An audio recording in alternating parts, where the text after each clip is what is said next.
ছোট মেয়েটা বলেছে খুদের ভাত খাবে। এত গরমে খুদের ভাত কি খাওয়া যায়? কিন্তু মেয়েটা যখন বলেছে একটু তো করে দিতেই হয়। কয়েকদিন যাবৎ মেয়েটার জ্বর আসে, তেমনভাবে কিছু খেতে পারে না, চিকন হয়ে গিয়েছে। তো ভাবলাম যে খেতে যখন চাইছে হোক গরম, একটু করেই দিই। সেজন্যই চালটা ভেজে নিচ্ছি। পেঁয়াজ ভেজে পেঁয়াজের মধ্যে সামান্য একটু আদা রসুনের পেস্ট দিয়ে ভেজে নিয়ে এখন চালটা ভেজে নিচ্ছি। খুদের ভাত রান্নার প্রসেসটা কিন্তু সম্পূর্ণভাবে পোলাওয়ের মতোই, এর কোনো আর ভিন্ন কিছু না। আমরা শুধু পোলাওতে গরম মশলা দিই, একটু দুধ দিই আর ঘি দিই। এটাতে কিন্তু দুধ, গরম মশলা এগুলা দেব না। তবে যার যার রুচি তো ভিন্ন রকম হয়, এক একজনের রুচি এক এক রকম হয়। কেউ যদি ইচ্ছা করে গরম মশলা দিতে পারে। গরম মশলা মানে দারচিনি, এলাচ, তেজপাতা, এইসব, অন্য কিছু না। তো যাই হোক, কথা বলতে বলতে আমি খুদের ভাতটা রেডি করে নিচ্ছি। আসসালামু আলাইকুম, কেমন আছেন সবাই? আশা করছি ভালো আছেন, সুস্থ আছেন। মাই স্পাইসি কিচেন লাইফ চ্যানেলে আপনাদেরকে আবারও স্বাগত জানাচ্ছি আর একটা নতুন ভিডিও দিয়ে। তো এখানে খুদের ভাতটা আমি চুলাতে বসিয়ে দমে রেখে দিয়ে ভর্তা করে নিচ্ছি। এটা হচ্ছে মরিচের ভর্তা। আমি এটা মরিচ কাঁচা, রসুন কাঁচা, পেঁয়াজ কাঁচা, সব কিছু এটা কাঁচা, এটা আমি বেটে নিয়েছি। এখন এটাকে সরিষার তেল মিশিয়ে নিচ্ছি।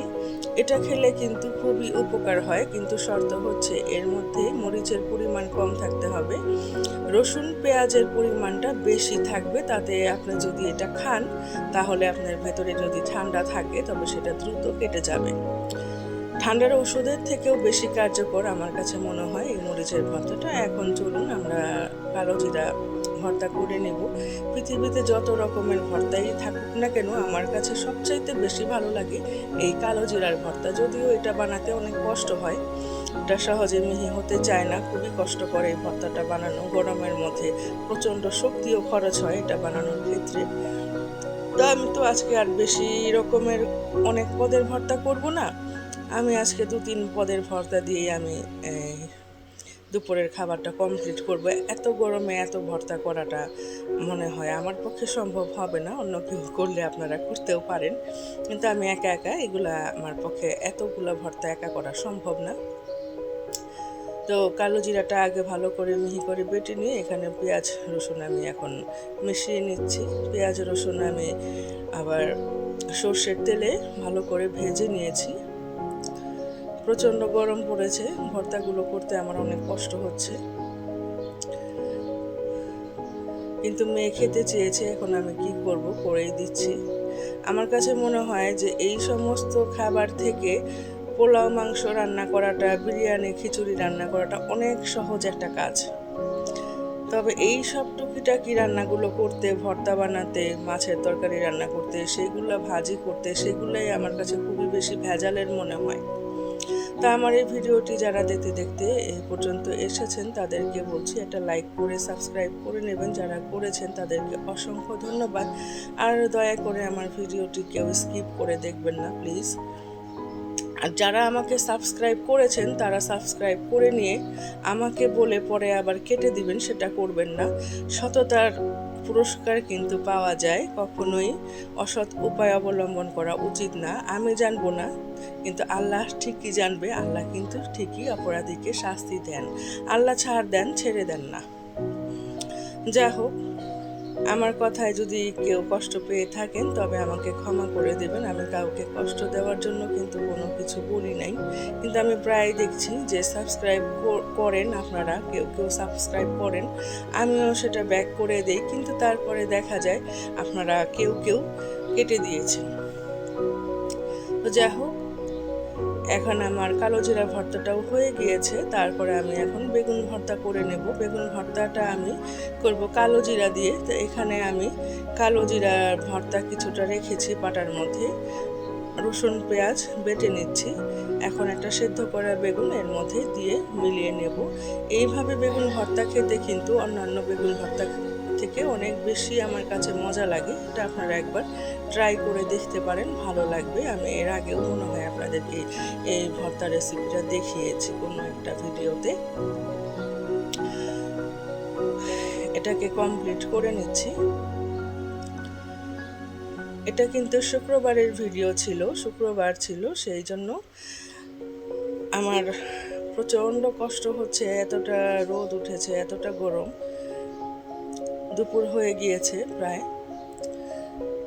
ভর্তাগুলো বাটা হয়ে গেলেই আমি গোসল করতে পারবো। কখন যে গোসল করব সেই চিন্তাই করছি। যত ভর্তাই আমরা খাই না কেন, পাটায় বাটা ভর্তার স্বাদই কিন্তু আলাদা হয়। এখানেও একটু সরিষার তেল মিশিয়ে নিলাম। ভর্তার মধ্যে সরিষার তেল মেশালেই কিন্তু ভর্তার স্বাদটা বেশি ভালোভাবে পাওয়া যায়। তো এখানে আমার পাটায় বাটা 3 পদের ভর্তা হয়ে গেল। তারপর আমি আরেকটা ভর্তা করে নেব, সেটা হচ্ছে ডালের ভর্তা। মসুর ডাল আমি সেদ্ধ করে নিয়েছি, সেটাকে পেঁয়াজ, শুকনা মরিচ, লবণ আর সরিষার তেল দিয়ে ভালো করে মাখিয়ে নিয়ে এই ভর্তাটা করে নেব। এটা কিন্তু খেতে খুবই ভালো লাগে, আপনারা ট্রাই করে দেখতে পারেন। এই ভর্তাটা মসুর ডাল দিয়ে খেতেও ভালো লাগে, আবার মটর ডাল দিয়ে খেতেও ভালো লাগে, কিন্তু শর্ত হচ্ছে ডালগুলো খুব ভালোভাবে সেদ্ধ হতে হবে। এই 4 পদের ভর্তা দিয়ে আজকে আমি দুপুরে খুদের ভাতটা বাসার সবাইকে দেব। আর বেশি কোনো ভর্তা করব না। এটা ছিল দুপুরের আয়োজন। একটু পরিবেশন করে আপনাদেরকে দেখিয়ে দিচ্ছি।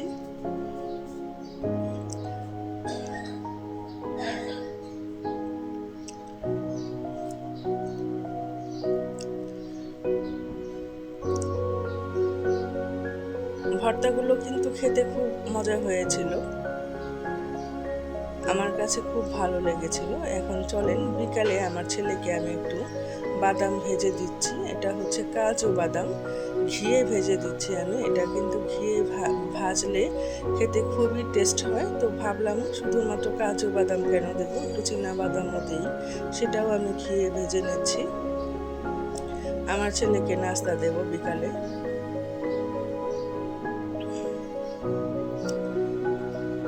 ঘিয়ে ভাজলে প্রচণ্ড সুন্দর একটা স্মেল আসে, খেতেও খুবই মজা হয়।